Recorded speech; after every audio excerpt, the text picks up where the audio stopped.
warahmatullahi wabarakatuh. Tabib Pun. Ya pun. Perkenalkan, kami dari calon guru penggerak angkatan 7 Kota Bandar Lampung akan mempraktikkan demonstrasi kontekstual modul 2.3 coaching supervisi akademik. Di sini saya Maiko Sabimarta selaku observer dan sebelah kanan saya Bapak Rian Ardona selaku coach dan sebelah kiri saya Ibu Lia Agustina sebagai coaching. Demikianlah perkenalan kali ini. Selamat menyaksikan. Selamat siang Pak Rian. Selamat siang Pak Maiko. Bagaimana kabarnya? Alhamdulillah sehat. Baik Pak Rian, hari ini akan melakukan kegiatan coaching ya Pak? Ya, betul sekali Pak Maiko. Kalau boleh tahu dengan siapa Pak yang akan menjadi coaching? Iya Pak. Baik, sebelum melaksanakan praktik coaching, saya ingin bertanya dengan Pak Rian ya. Saat praktik coaching ini, bagaimana rutin penilaian yang akan digunakan oleh Pak Rian? Saya akan menggunakan coaching penilaian sesuai dengan alur kita Pak Maiko. Saya akan menggunakan indikator yang terdapat dalam alur kita. Diawali dengan C. Tujuan. Ya. I. Identifikasi. Dilanjutkan dengan R. Rencana aksi. Dan diakhiri dengan TA, yaitu tanggung jawab. Kemudian kompetensi coaching apa yang akan Bapak Rian kembangkan? Saya akan mengembangkan kompetensi coaching, yaitu yang pertama kehadiran penuh, presence, yang kedua mendengarkan aktif, yang ketiga mengajukan pertanyaan berikut. Nah, ini kan ada 3 kompetensi yang Bapak sampaikan. Bagian kompetensi mana yang secara spesifik yang akan Bapak gunakan? Saya akan mengembangkan kompetensi ketiga, yaitu mengajukan pertanyaan berikut. Apa nih Pak Kapol dari capaian kompetensi mengajukan pertanyaan berbobot yang Bapak lakukan juga? Saya menginginkan bahwa di saat saya menjadi coach, saya dapat mengajukan pertanyaan sehingga dapat menggugah coach untuk berpikir, menstimulasi apa itu ya, pemikiran coach, memunculkan hal-hal yang terpikirkan oleh coach. Sebelumnya coba mendorong coach untuk membuat sebuah aksi bagi pengembangan dirinya. Berarti Pak Rian ini mengarahkan coaching supaya mau berpikir lagi dan menggali ide-idenya ya Pak ya? Benar Pak Maiko. Baik Pak Rian, silakan Pak Rian mengundang kuliah di tengah-tengah kita untuk melaksanakan praktik coaching. Siap Pak Maiko. Saya mohon izin duduk di sini ya Pak untuk melihat coaching yang Bapak. Siap Pak Maiko. Selamat siang, Pak Rian. Siap. Selamat sore Bu Lia.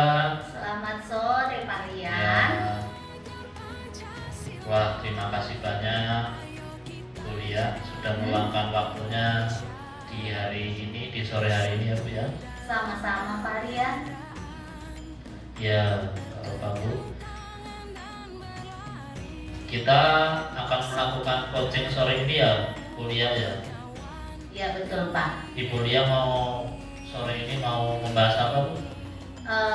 Saya itu sedikit mengeluhkan mengenai motivasi belajar anak-anak di sore hari yang menurun, Pak, ketimbang di pagi hari, Pak.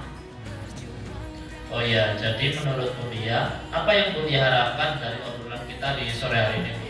Saya mengharapkan saya punya solusi gitu, Pak, atas keluhan saya sehingga motivasi anak saat belajar di sore hari itu tidak menurun gitu, Pak. Oke. Menurut Bu Lia sendiri, hal apa saja yang membuat motivasi belajar matematika menurun di jam-jam terakhir ya Bu? Begini Pak Rian, jam terakhir itu kan startnya 14:10. Itu menurut saya itu jam-jam rawan mengantuk. Gak hanya siswanya yang rawan mengantuk, gurunya juga berpotensi untuk mengantuk. Selain itu mungkin saya bisa analisis itu adalah tingkat akumulasi kelelahannya siswa dari pukul 7 sampai dengan 14:10, kemudian dilanjutkan sampai pukul 15:30, Pak. Oh begitu ya Bu ya. Kira-kira menurut Bu Lia, hal apa yang dapat meningkatkan motivasi belajar siswa di jam-jam terakhir Ibu? Menurut saya itu mungkin dengan merancang pembelajaran itu yang asik, Pak, yang tidak membosankan dan bisa membangkitkan semangat belajar siswa, Pak. Mungkin bisa diselingi dengan pemberian ice breaking atau games-games sederhana, Pak. Nah, ide bagus itu Ibu, saya setuju sekali dengan ide Ibu itu.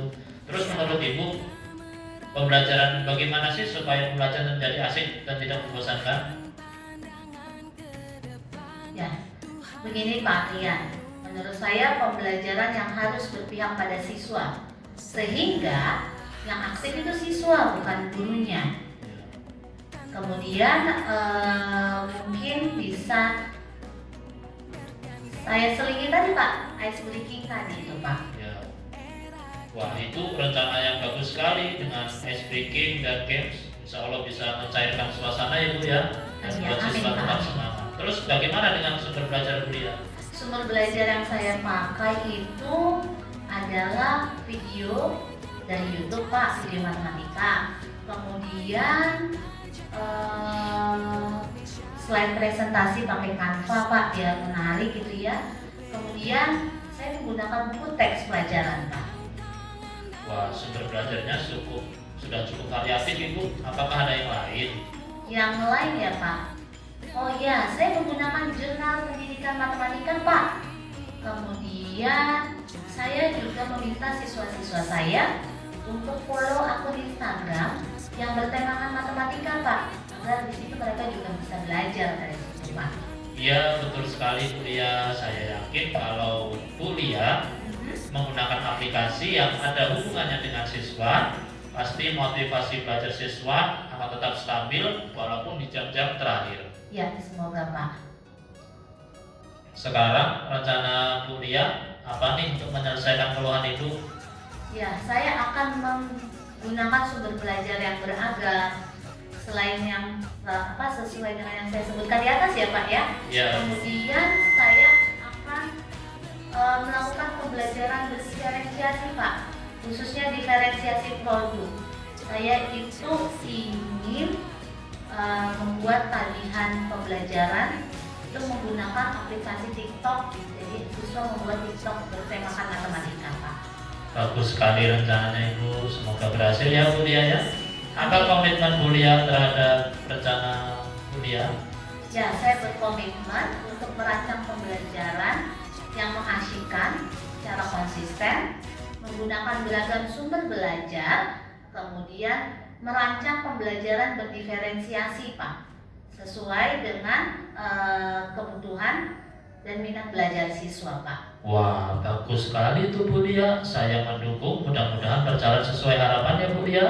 Ya, terima kasih Pak Rian. Semoga pembelajaran pada pertemuan berikutnya saya sudah bisa mengaplikasikan ini ya Pak. Terima kasih Pak sudah mau saya ajak sharing sore hari ini. Semoga kita semua bisa dapat menjadi guru yang dirindukan oleh siswa ya Pak. Amin, sama-sama Bu Lia. Semoga kita semua berhasil. Oke, terima kasih Pak Rian. Ya Bu Lia. Bapak sudah selesai melakukan praktik coaching ya Pak ya? Alhamdulillah sudah selesai Bapak Ibu. Luar biasa praktik coaching yang Bapak lakukan. Iya Pak. Bapak sudah melaksanakan praktik coaching sesuai dengan alutita, sehingga Bu Lia yang sebagai coach tadi dapat menghasilkan pemikirannya sendiri, dan Bu Lia dapat membuat agenda kapan rencana aksi itu akan dilaksanakan. Iya Bapak Ibu. Tadi Pak Rian ingin mengembangkan kompetensi yang mana Pak? Yang mengajukan pertanyaan berbobot Bapak Ibu. Oh ya, berarti mengajukan pertanyaan berbobot. Yang menjadi indikator Bapak apa?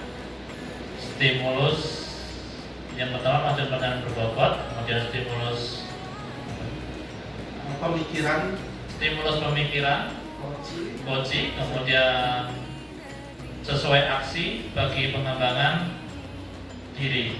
Oke, jadi indikator yang ingin Bapak dapatkan yang pertama Bapak mampu mengajukan pertanyaan tadi ya Pak ya. Iya Pak. Yang kedua membentuk stimulus dari coaching tersebut sehingga menghasilkan pemikiran ya Pak ya. Iya. Ya. Nah, apa yang ingin Bapak kembangkan kembali dari ketiga kompetensi? Yang kesadaran penuh, mendengarkan aktif, dan mengajukan pertanyaan berbobot. Apakah ketiga kompetensi itu ingin Bapak kembangkan atau bagaimana? Iya akan dikembangkan Bapak Ibu. Jadi ketiga kompetensi itu ya Pak ya, Ya, ingin Bapak. Bapak terapkan di setiap coaching yang Bapak. Iya. Ya baik Bapak, semoga apa yang Bapak harapkan atau yang ketiga tadi bisa terwujud dan bisa Bapak kembangkan. Dan semoga coachingnya tadi juga bisa menerapkan atau menyelesaikan permasalahan yang coaching tadi hadapi dan solusinya yang sudah Bapak lakukan di kegiatan coaching tadi bisa diterapkan oleh coaching tersebut. Amin. Bapak Baik. Ibu. Terima kasih ya Pak, sukses selalu dan Terima kasih. tetap berkembang. Amin. Jaga untuk